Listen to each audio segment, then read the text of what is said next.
स्वाहा पुरुष उद्वे बहुलां उद्वे भवा दोगायतनया ययोः प्रगानवा मरणा लक्ष्मणादे उद्वेगी नयपदे वेदः लक्ष्मणा काजनीत्राच्ये नविद्धं जगले भवाजी समृद्धे अग्ने नमः द्विस्ते नमः त्रिस्ते नमः चतुस्ते नमः पंचकृत्वस्ते नमः दशकृत्वस्ते नमः शतकृत्वस्ते नमः सहस्रकृत्वस्ते नमः अपरकृत्वस्ते नमः नमस्ते सुभामाभिमुखीः नमस्ते गार्हपत्न्याय नमस्ते दक्षिणाग्ने महामनियाय महावेद्ये नमो नमः वाणद्वयोपकाराय कर्मब्रह्मस्वरूपे स्वर्गामवर्गरूपाय गणेशाय नमो नमः वेदाक्षर गोविन्द माधव केशव कृष्णविष्णुदेवेशवासुदेव अहं परस्तादहं ज्योतिषामितमो भवान यदन्तरिक्षन्दतु एकदाभूतः भूतयो भैरवोत्साहं कर्मलो भूभवेद्यति तत्कर्मसमरङ्गं यस्य स्वाड्योमहर्षयः सहस्राणि कृते अहर्निसंमया दासो निर्माणपाक्षमस्वरमेश्वर श्रद्धां मेधां यशः प्रज्ञां विद्यां बुद्धिं आपोधिष्ठामयो भवस्तानपूर्जे तथातराय दक्षते नोरश्चितमोदस्य भागेश्वरस्य मनुष्यं वाजस्य संगते सत्यो जाताय वै नमो नमः भवे भवेनादिभवे भवस्सवान् भवोद्भवाय नमः धिक्रावन्नो नार्जन कृष्णोरश्वस्य वाजनः सुरभिनौकाकरप्रणाय योगं सदादशतो वामदेवमसि ॐ वामदेवाय नमो ज्येष्ठाय नमः श्रेष्ठाय नमो रुद्राय नमः देवशः वीरान्मानो रुद्रभामितोपधीरविष्पन्तो नमसामि देवते आरात्ते गोग्रवदपूर्वशक्ते क्षत्रवीराजसुम्नमस्मेदे अस्तु रक्षाजनो अदजदैव ब्रोक्यराज श्रुतङ्गत्तुसदय्यवानं मृगन्न भीमो महत्तमुग्रं मृडाचरित्रे रुद्रस्तवानो अन्यन्ते अस्मन्नेव बन्धुसेना आहो रुद्रस्य हेतुर्वृणक्तुभरत्वेषस्य दुर्मदरघायोः अवस्थिरामगमध्यस्तनुष्वमेत्वस्तोगाजतरजाजमृडजा मेघृष्टमशमतमशवो नः समना भवा परमे वृक्षायुधन्निधाय कृत्यन्वसान आचरपिनः कम्बिर्भृदाय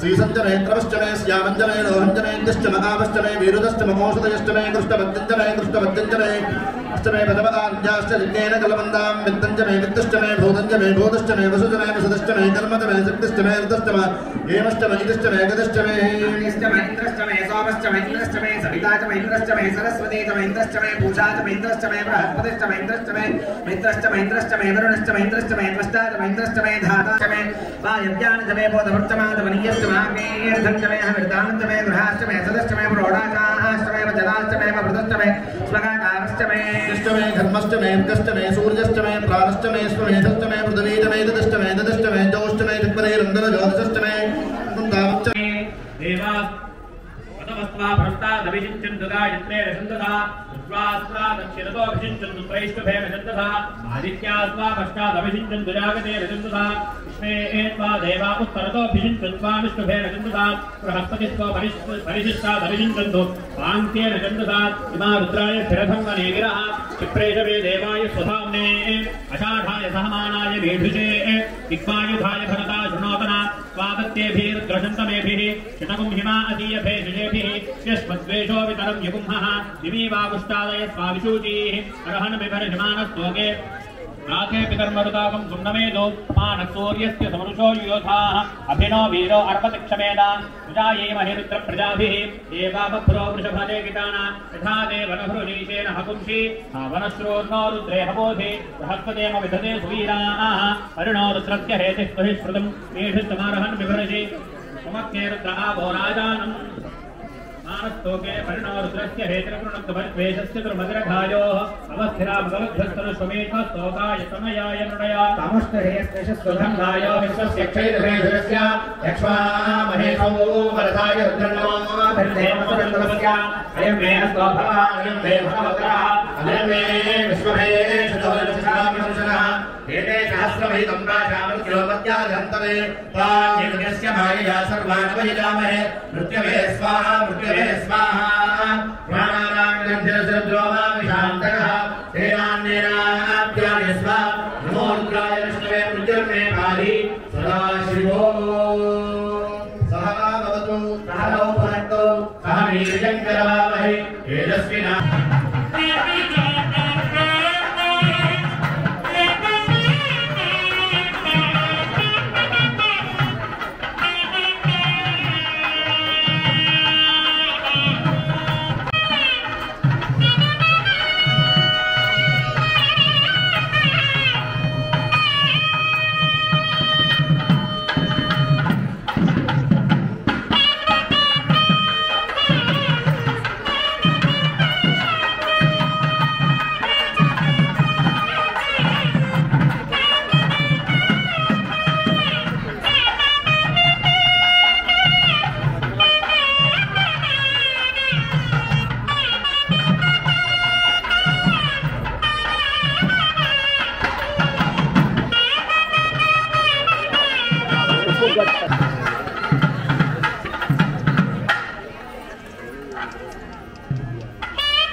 विरूपाक्षाय नमः ओम कपर्दिने नमः ओम नीललोहिताय नमः ओम शंकराय नमः ओम शूलपाणे नमः ओम खड्वांगिने नमः ओम विष्णुवल्लभाय नमः ओम शिवविष्ठाय नमः ओम दिगानाथाय नमः ओम श्रीकृष्णाय नमः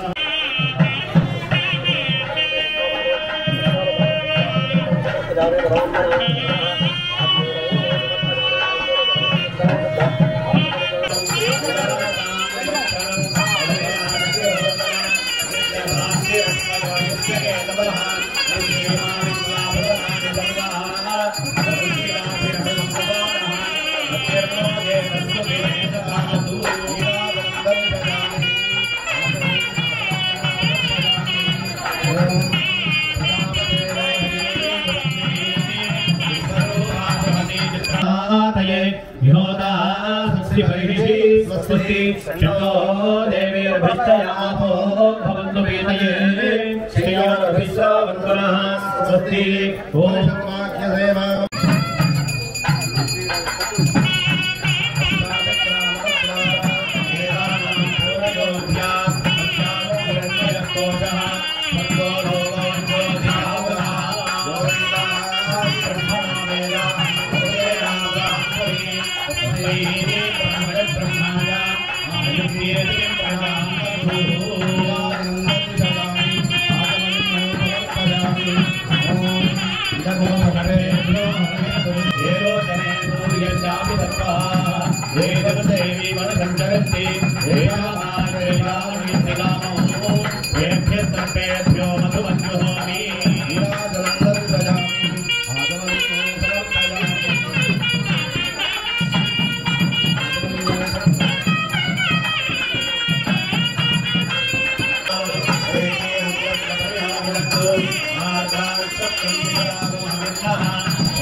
आत्म प्रदक्षिण पूर्वक नमस्काराणि समर्पयामि। अस्य देवदेवोत्तम सार्वभौम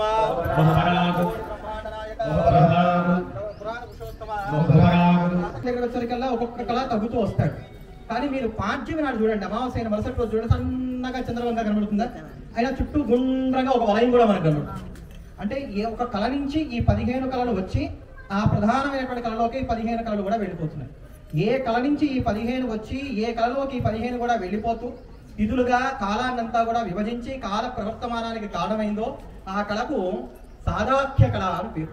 దానికే ధ్రువ కళని, అమృత కళ అని అనేకమైనటువంటి పేర్లు ఉన్నాయి. వీటినే షోడశీ మహామంత్రంలో దాన్ని షోడశీ కళ అన్నారు. దీన్నే శివుడు ధరిస్తాడని, అమ్మవారు ధరిస్తారని చెప్పని ప్రతీతి. దీని నుంచే మొత్తం అంతా కాలం అంతా ప్రవర్తింపబడుతోంది కనుక ఆ కాల ప్రవర్తకుడైనటువంటి చంద్రుడిని ధరించాడు కనుక నీకు చంద్రమౌళి అనేటువంటి పేరు. అమృతం కావాలి. అమృతము అంటే ఏమిటి? భగవంతుడు సూర్యుడిని సృష్టి చేశాట, శస్యములన్నీ వృద్ధి చెందాయి, బాగా తినేశారు ప్రజలందరూ, కడుపు ఉబ్బరం వచ్చింది. మరి కడుపు ఉబ్బరం పోగొట్టుకోవాలంటే ఔషధం కావద్దు, అది ఎక్కడి నుంచి రావాలి? అప్పుడు ఆయన చంద్రుడిని సృష్టి చేశాట. ఆ చంద్రుడిలో వెన్నెల ఉంటుంది, ఆ వెన్నెల చేత ఔషధాలన్నీ కూడా పుడతాయి. అలా ఔషధాలన్నింటినీ కూడా అందించి లోకాలన్నింటినీ కూడా స్వస్థతను చేకూర్చేటువంటి స్వరూపం కనుక ఆయనకి చంద్రమౌళీశ్వరుడు అనేటువంటి పేరు వచ్చింది. అంతేనా అంటే చంద్రుడి నుంచి అమృతం స్రవిస్తూ ఉంటుంది. అమృతము అనే దానికి ఏమిటి అర్థం? శాశ్వతము, మృతము లేనటువంటిది. వేదాంతంలో మనకి భయం అంటే ఏమిటి అని అన్నారు. మళ్ళీ పుట్టడం అనేటువంటిది ఏదైతే ఉంటుందో అదే భయం అని అన్నారు. మళ్ళీ పుట్టకుండా ఉండేటువంటి స్థితి ఏదైతే ఉంటుందో దానికి అభయం అనేటువంటి పేరు వచ్చిందన్నారు. ఆ అభయస్థితిని పొందాలంటే అందరూ కూడా అమృత తత్వాన్ని కలిగి ఉంటారు. ఆ అమృత తత్వాన్ని నేను అనుగ్రహిస్తానని చెప్పడానికి కానీ శివుడు చంద్రమౌళీశ్వరుడై ఉంటాడు. ఇలా చంద్రమౌళీశ్వర తత్వంలో అనేకమైనటువంటి విశేషాలు ఉన్నాయి. అందుకని శంకర భగవత్పాదాచార్యుల వారు కైలాసానికి వెళ్ళినప్పుడు పరమేశ్వరుడు ఇచ్చినటువంటి లింగములన్నిటి కూడా చంద్రమౌళీశ్వర లింగములనే పేరు. ఈ రోజు కూడా ఆమ్నాయ పీఠాల్లో ఉన్నటువంటి లింగములన్నీ కూడా చంద్రమౌళీశ్వర నామంతోనే విరాజులతో అందుకని వస్తున్నాయి. మరి అమ్మవారి పేరు ఉమాదేవి ఎందుకు అంటే వేదములు స్వయంగా అమ్మవారిని గురించి చెప్పినటువంటి పేరు ఉమ. ఇంకా ఖచ్చితంగా చెప్పాలంటే నీ పేరేమిటి అని అడిగితే అమ్మవారు తనకి తానుగా చెప్పినటువంటి పేరు ఉమ. కేనోపనిషత్తులో దేవతలందరికీ కూడా అహంకారం వచ్చినప్పుడు ఆ అహంకారాన్ని నిర్మూలన చేయడం కోసం అని చెప్పని అమ్మవారు జ్యోతి రూపంలో వాళ్ళందరికీ కూడా దర్శనమిస్తుంది. అందరికీ గర్వభంగం అయిపోతూ చిట్ట చివరికి ఇంద్రుడి దగ్గరికి వచ్చేసరికి బాగోదులే, ఈయన్ని కూడా అవమానపరిస్తే అసలే పెద్ద ఆయన కదా అని చెప్పని అప్పుడు ఇంద్రా నన్ను గుర్తించు అని చెప్పని తనే తాను పరిచయం చేసుకుంటూ ఉమా హైమవతి బహుశోభమాన అని అక్కడ కేనోపనిషత్తులో అమ్మవారు తన గురించి చెప్పుకుంటుంది. నేను ఆ తల్లి పేరు ఉమా అని చెప్పారు. భగవంతుడు పరమేశ్వరుడు ఎలా తెలియబడతాడంటే ఉమా సహాయం అని చెప్పి మనకి స్తోత్రంలో కూడా వస్తుంది. ఉమాదేవి ద్వారా ఆయన తెలియబడతాడట. ఉమాదేవి ద్వారా అంటే మా ఆ 3 అక్షరాలు ఉన్నాయి. వీటిని కాస్త అటు ఇటుగా చేస్తే అకారం ఉకారం మకారం, ఇదే ప్రణవం. ప్రణవ స్వరూపరాలు ఉమాదేవి. ఇంకా ఉమకు శాశ్వతమైనటువంటి నామం ఒకటి ఉన్నది. అందుకని ఉమా చంద్రమౌళీశ్వరుడుగా ఇక్కడ మనం ఆరాధన చేసుకుంటూ ఉన్నాం. కొన్ని రోజులైన తర్వాత ఇక్కడ నేమ్ ప్లేట్ కూడా పెట్టిస్తా.